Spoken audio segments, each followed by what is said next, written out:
بسم اللہ الرحمن الرحیم۔ آج کا ہمارا سبق ہے شرح مئات عامل 22واں سبق ہے، اور فی ہے۔ فی کے معنی کو بتا رہا ہے کہ فی کس معنی میں آ رہا ہے۔ فی ایک معنی ہے للظرفیت، ایک ہے للاستعلاء بمعنی اعلیٰ، اور اس کے اور بھی معانی ہے، بمعنی تعلیل ہے، اور مصاحبت ہے، اور بمعنی الہ ہے، وہ بھی معانی ہے، وہ بھی ذکر کریں گے۔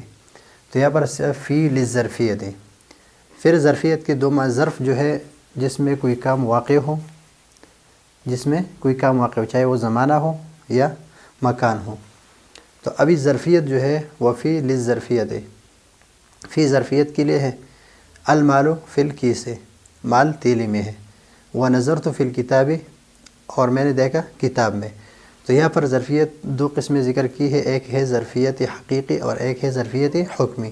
ظرفیت حقیقی میں بالکل دیکھنا ہوتا ہے، مشاہدہ ہوتا ہے اس کا، کہ المال فی الکیس، مال کو لوگ دیکھتے ہیں، محسوس کرتے ہیں کہ تیلی میں۔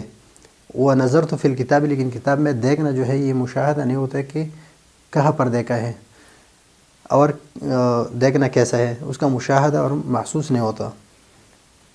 وللاستعلاء، اور اعلیٰ کے معنی میں ہے، نحو قولہ تعالی وَلَأُصَلِّبَنَّكُمْ فِي جُذُوعِ النَّخْلِ أي عَلَى النَّخْلِ۔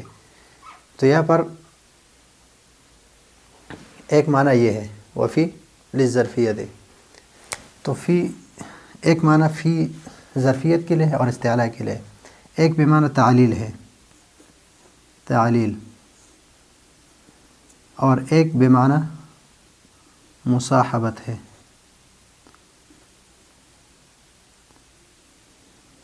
مصاحبت، اور ایک بمعنی الہ ہے۔ بمعنی مصاحبت جو ہے، ادخلوا فی فی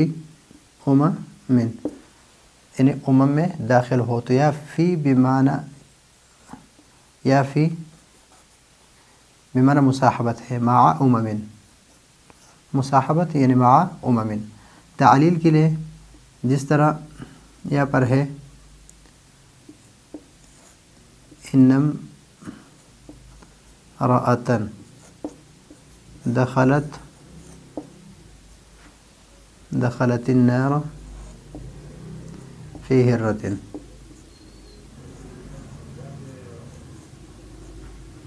فی ہرۃ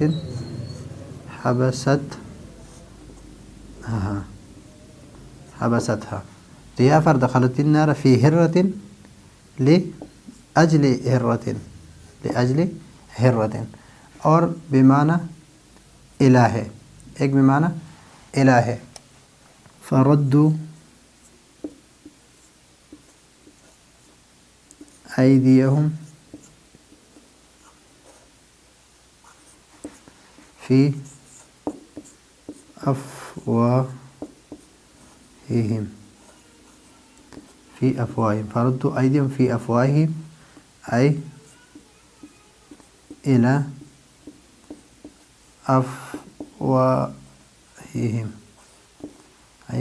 افواہہم۔ تو یہاں پر تین معنی، زائد بھی آ سکتا ہے، زائد۔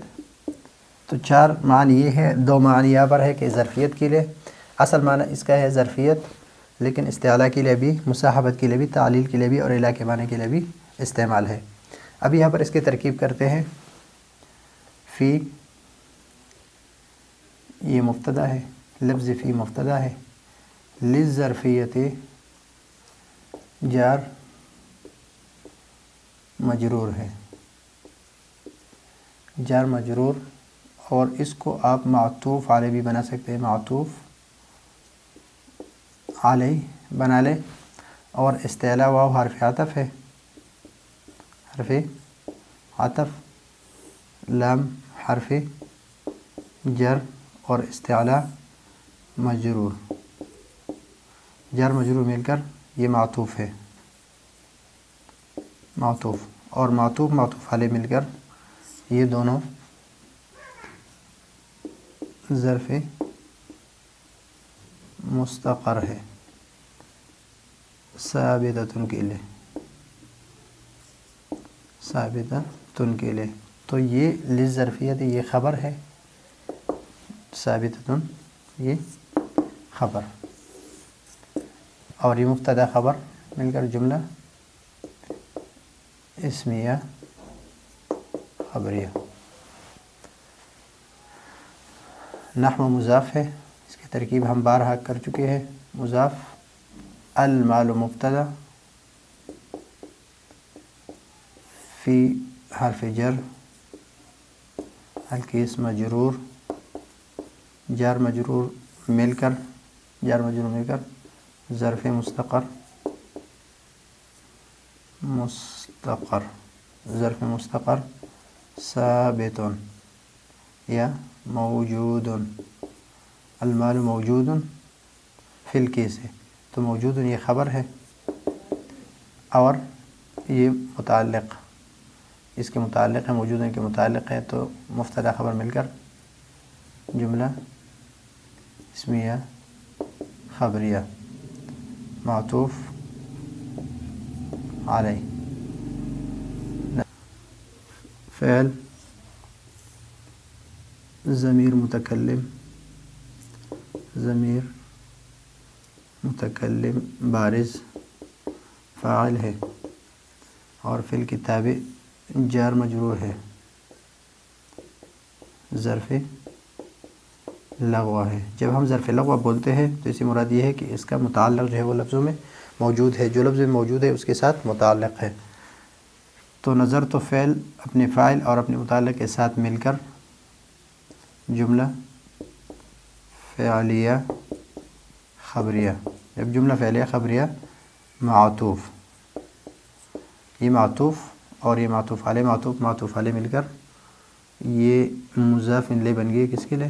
مضاف معطوف علیہ، اور معطوف مل کر یہ مضاف الیہ نحو فعل کے لیے، نحو مضاف کے لیے، نحو مضاف اپنے مضاف الیہ کے ساتھ مل کر یا تو خبر ہے، کس کے لیے؟ مثالہ کے لیے، مثالہ مبتدا کے لیے، تو جملہ اسمیہ بنے گا اس سے، جملہ اسمیہ خبریہ۔ اگر اعنی فعل کے لیے مفعول بھی ہو، نحو اعنی، تو پھر یہ بنے گا فعل فاعل اور مفعول بھی، فعل اپنے فاعل مفعول بھی، جملہ فعلیہ خبریہ۔ نحو مضاف، یہ تو مضاف بنے گا۔ قول مضاف ہے، ضمیر جو ہے یہ ذو الحال، تعالی فعل فاعل، جملہ فعلیہ خبریہ،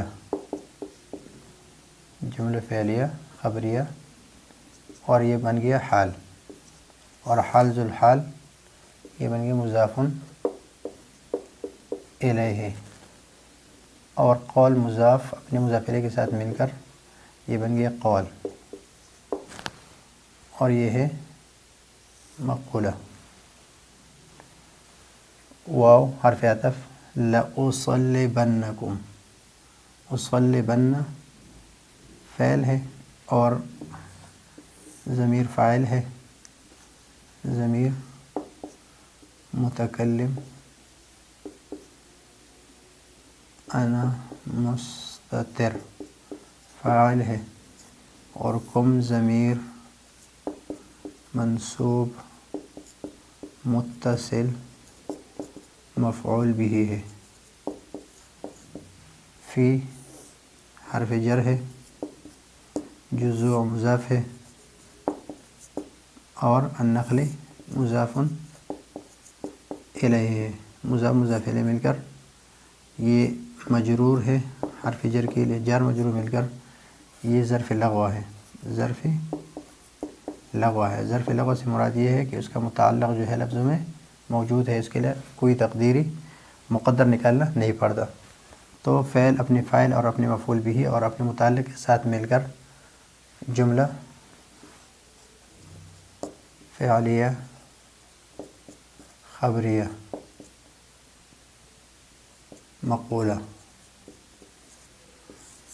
اور قول مل کر مضاف الیہ اس مضاف کے لیے اور مضاف مضاف الیہ مل کر یہ دونوں خبر ہے یا مفعول بھی ہے۔ خبر ہے کس کے لیے؟ مثالہ مبتدا کے لیے، یا مفعول بھی ہے اعنی فعل کے لیے۔ اعنی فعل اور فاعل اور مفعول بھی کے ساتھ مل کر جملہ فعلیہ خبریہ، اور خبر مثال مبتدا خبر مل کر جملہ اسمیہ خبریہ، اور اس کو ناقصہ بھی بنا سکتے ہیں کہ اس کا ناقص ہے جملہ۔ تو یہ ہے آج کا ہمارا شرح مدامل کا 22واں سبق۔ یہ سبق آسان ہے، اس میں کوئی مشکل بات نہیں ہے، پھر بھی اگر کوئی مسئلہ ہو تو آپ پوچھ سکتے ہیں۔ اگلے سبق کے لیے اجازت چاہتے ہیں۔ اللہ حافظ۔